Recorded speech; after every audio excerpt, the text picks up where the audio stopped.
ಮೈಸೂರು ಹುಲಿ ಎಂದಲೇ ಖ್ಯಾತಿ ಪಡೆದಿರುವ ಟಿಪ್ಪು ಸುಲ್ತಾನ್ ಶ್ರೀರಂಗಪಟ್ಟಣವನ್ನ ತನ್ನ ರಾಜಧಾನಿಯನ್ನಾಗಿ ಮಾಡಿಕೊಂಡು ಆಳ್ವಿಕೆ ನಡೆಸಿದ್ದ. ಶ್ರೀರಂಗಪಟ್ಟಣದಲ್ಲಿ ಟಿಪ್ಪು ಕೋಟೆ, ಮದ್ದಿನ ಮನೆ, ಸೆರೆಮನೆ ಸೇರಿದಂತೆ ಕೆಲ ರಹಸ್ಯ ಸುರಂಗಗಳನ್ನ ನಿರ್ಮಿಸಿದ್ದ. ಹೀಗಾಗಿ ಇಂದಿಗೂ ಶ್ರೀರಂಗಪಟ್ಟಣದಲ್ಲಿ ಅನೇಕ ಸ್ಮಾರಕಗಳು ಕಾಣಸಿಗುತ್ತವೆ.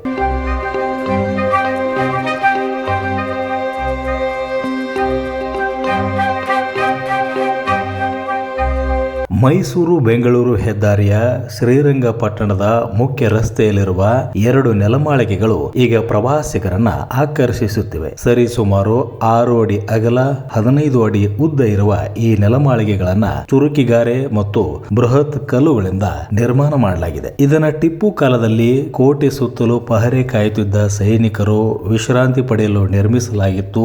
ಇಲ್ಲವೇ ಮಳೆಗೆ ಮದ್ದುಗುಂಡುಗಳು ನೆನೆದಂತೆ ಅವುಗಳನ್ನ ಸಂಗ್ರಹಿಸಿ ಇಡುವ ತಾಣ ಆಗಿರಬಹುದು ಎಂದು ಇತಿಹಾಸಕಾರರು ಅಭಿಪ್ರಾಯಪಟ್ಟಿದ್ದಾರೆ.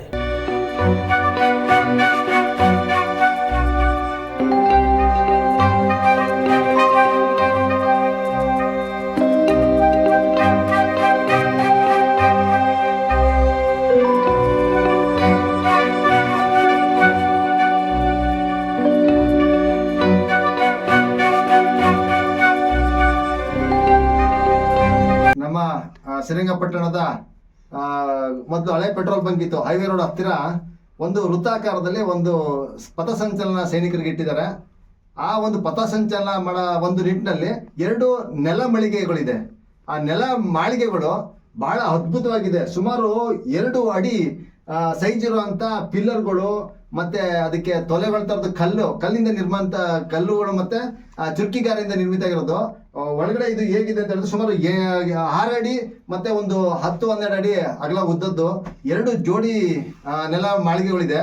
ಇಲ್ಲಿ ಅವತ್ತು ಯಾಕೆ ಇದನ್ನ ಮಾಡಿದ್ದಾರೆ ಅಂತ ಅಂದ್ರೆ, ನಮ್ಮ ಒಂದು ನಿಲಕನ ಹೇಳಿದ್ರೆ ಮಳೆ ಮತ್ತೆ ಇವುಗಳ ಸಂದರ್ಭದಲ್ಲಿ ಸೈನಿಕರು ಮದ್ದುಗುಂಡುಗಳು, ತೋಪುಗಳನ್ನ ಸಂರಕ್ಷಣೆ ಮಾಡ್ಕೊಳ್ಳೋದಕ್ಕೆ, ಮತ್ತೆ ಅವರು ಪಾಳಿ ಬದಲಾವಣೆ ಮಾಡುವಾಗ ಇದ್ ಮಾಡಕ್ ಸಲುವಾಗಿ ಅದು ಮಾಡಿರ್ಬೋದು ಅಂತ ನಮ್ಮ ಒಂದು ಅನಿಸಿಕೆ. ಇದನ್ನ ಸಂಶೋಧಕರು ಪತ್ತೆ ಹಚ್ಚಿ ಮತ್ತೆ ಏನು ಈ ಚಿತ್ರಣ ಇದೆಯೋ ಅದನ್ನೆಲ್ಲ ನೋಡಿದಾಗ ಗೊತ್ತಾಗುತ್ತೆ. ತುಂಬಾ ವೀಕ್ಷಣೆ ಮಾಡೋದಕ್ಕೆ ಅದ್ಭುತವಾಗಿದೆ. ಮುಂದಿನ ಜನಾಂಗಕ್ಕೆ ಇವುಗಳನ್ನ ಸಂರಕ್ಷಣೆ ಮಾಡೋದು ತುಂಬಾ ಬೇಕಾಗಿದೆ. ಹಾಗಾಗಿ ನಮ್ಮ ಕೇಂದ್ರ ಸರ್ಕಾರ ಮತ್ತು ರಾಜ್ಯ ಸರ್ಕಾರ, ಪುರಾತತ್ವ ಇಲಾಖೆಯವರು ಇದ್ರ ಬಗ್ಗೆ ನಮ್ಮ ಸಾರ್ವಜನಿಕರನ್ನ ಕ್ರೋಢೀಕರಿಸಿಕೊಂಡು ಇಲ್ಲೊಂದು ಸ್ವಚ್ಛತೆ ಮಾಡಿ ಇದನ್ನ ಪ್ರವಾಸಿಗರು ಬಂದು ವೀಕ್ಷಣೆ ಮಾಡೋಕ್ಕೆ ಅನುಕೂಲ ಮಾಡಿಕೊಡ್ಬೇಕು, ಅಭಿವೃದ್ಧಿ ಮಾಡಬೇಕು ಅಂತ ನಾನು ಈ ನಿಟ್ಟಿನಲ್ಲಿ ಕೇಳ್ಕೊಳ್ತಾ ಇದ್ದೀನಿ.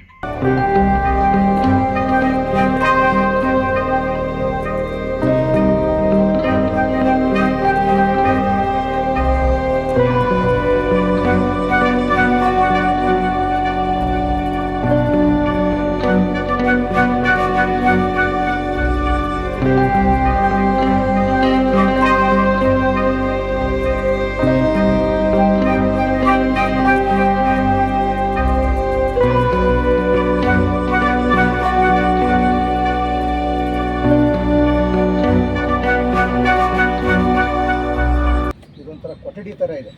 ನನಗೆ ಭಾಳ ಮುಖ್ಯವಾಗಿ ಕಾಣೋದು, ನಾವೀಗ ಈಗಿನ ಕಟ್ಟಡಗಳು ನೋಡ್ತಾ ಇದ್ದೀವಿ, 5 ವರ್ಷಕ್ಕೆ 10 ವರ್ಷಕ್ಕೆಲ್ಲ ಹೋಗಿ ನೀರು ಸೋರಿ ಬಿಡ್ತದೆ.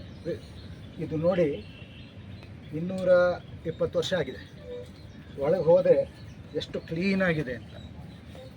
ಆಗಿನ ಕಾರ್ಯ ಇದೆಯಲ್ಲ, ಅದರ ಕಾರ್ಯಕ್ಷಮತೆ ಹೇಗಿದೆ ಅಂತ ಗೊತ್ತಾಗ್ತದೆ. ಏನು ಮಾಡಿದ್ರೂ ಪರ್ಫೆಕ್ಟಾಗಿ ಮಾಡಿ.